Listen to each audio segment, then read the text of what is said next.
Hello friends, welcome back to my channel. അപ്പോൾ എല്ലാവർക്കും ക്രിസ്മസിൻ്റെ എല്ലാവിധ ആശംസകളും നേരുന്നു. അപ്പം ഞങ്ങളുടെ പള്ളിയിലെ ക്രിസ്മസ് കരോൾ ഇന്നായിരുന്നു. അപ്പോൾ അതിൻ്റെ വീഡിയോ ആണ്. ആദ്യം തന്നെ പള്ളിയുടെ മുൻവശത്തായിട്ടൊരു പുൽക്കൂടൊക്കെ ഉണ്ടാക്കി വെച്ചിട്ടുണ്ട്. കാണാൻ നല്ല രസം തന്നെയാണ്. എല്ലാ വർഷവും ഇങ്ങനെ ഉണ്ടാക്കാറുണ്ട്. യുവജന സഖ്യംകാരാണ് ഇത് ചെയ്യുന്നത്. ഒരു ക്രിസ്മസ് ട്രീ അലങ്കരിച്ചിട്ടിട്ടുണ്ട്. പിന്നെ പള്ളിയുടെ മുൻവശത്തായിട്ട് ഒരു ക്രിസ്മസ് സ്റ്റാറും ഉണ്ടാക്കിയിട്ടുണ്ട്. നമ്മളുടെ ഓരോരുത്തരുടെയും, അത് പ്രായമായവരും കുഞ്ഞുങ്ങളും ഇപ്പോൾ എത്ര നിഷ്കളങ്കമായിട്ടാണ് രണ്ടുപേരും. അങ്ങനെ ഞങ്ങളുടെ കരോളൊക്കെ തുടങ്ങി. പ്രാർത്ഥനാ കൂട്ടായ്മകളുടെ ക്രിസ്മസ് കരോളാണ്. 8 ടീമുണ്ട്. ആദ്യത്തെ ടീമാണ് പാട്ട് പാടാനായിട്ട് വരുന്നത്. ക്രിസ്മസ് ഫാദറൊക്കെ നല്ലൊരു വൈബ് തന്നെയാണ്. ക്രിസ്മസ് കാലത്ത് അപ്പോസന്മാരൊക്കെ ഇങ്ങനെ ഡാൻസ് ചെയ്യുന്നതൊക്കെ കാണാൻ വളരെ രസമാണല്ലേ. കുറച്ച് ക്രിസ്മസ് ഫാദർമാരും ഉണ്ടായിരുന്നു. ഫസ്റ്റ് ടീമിൻ്റെ പാട്ട് തുടങ്ങിയാണ്. 2 പാട്ട് വീതമാണ് ഓരോ ടീമും പാടാൻ.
ഫസ്റ്റ് ടീമിൻ്റെ പാട്ടോ കഴിഞ്ഞു. സെക്കൻഡ് ടീമാണ് ഈ പോകുന്നത്. എല്ലാവരുടെയും ഒന്നും വീഡിയോ എടുത്തിട്ടില്ല. ഒരു ക്രിസ്മസ് ആശംസിക്കുന്നു എന്നാണ് പ്രിയപ്പെട്ട നമ്മുടെ പാപ്പ ഇപ്പോൾ പറഞ്ഞത്. കഴിഞ്ഞ ദിവസം ഞാൻ ക്രിസ്മസുമായി ബന്ധപ്പെട്ട പല ഇടങ്ങളിലും പോയിട്ടാണ് വന്നത് എന്നാണ് പാപ്പ സൂചിപ്പിക്കുന്നത്. പലയിടങ്ങളിലും പോയിട്ട് എനിക്ക് ഏറ്റവും മനോഹരവും നന്നായും തോന്നിയത് ഈ ആഘോഷവും. അടുത്ത ടീമിന്റെ പാട്ടാണ് ഇനിയും കേൾക്കാൻ പോകുന്നത്.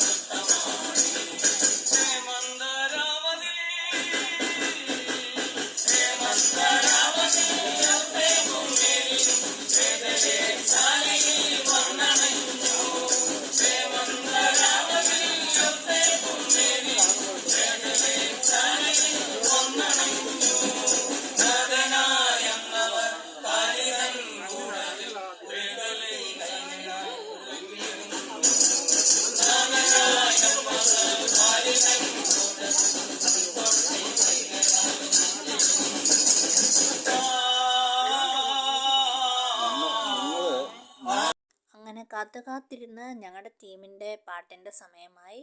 അപ്പം നമുക്ക് ഞങ്ങളുടെ സോങ് കേൾക്കാം. വളരെ കുറച്ചംഗങ്ങൾ മാത്രമേ ഉള്ളൂ. ഞങ്ങൾക്കറിയാവുന്ന രീതിയിൽ പാടി.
അങ്ങനെ ഈ വർഷത്തെ ക്രിസ്മസ് കരോൾ അവസാനിച്ചിരിക്കുകയാണ്.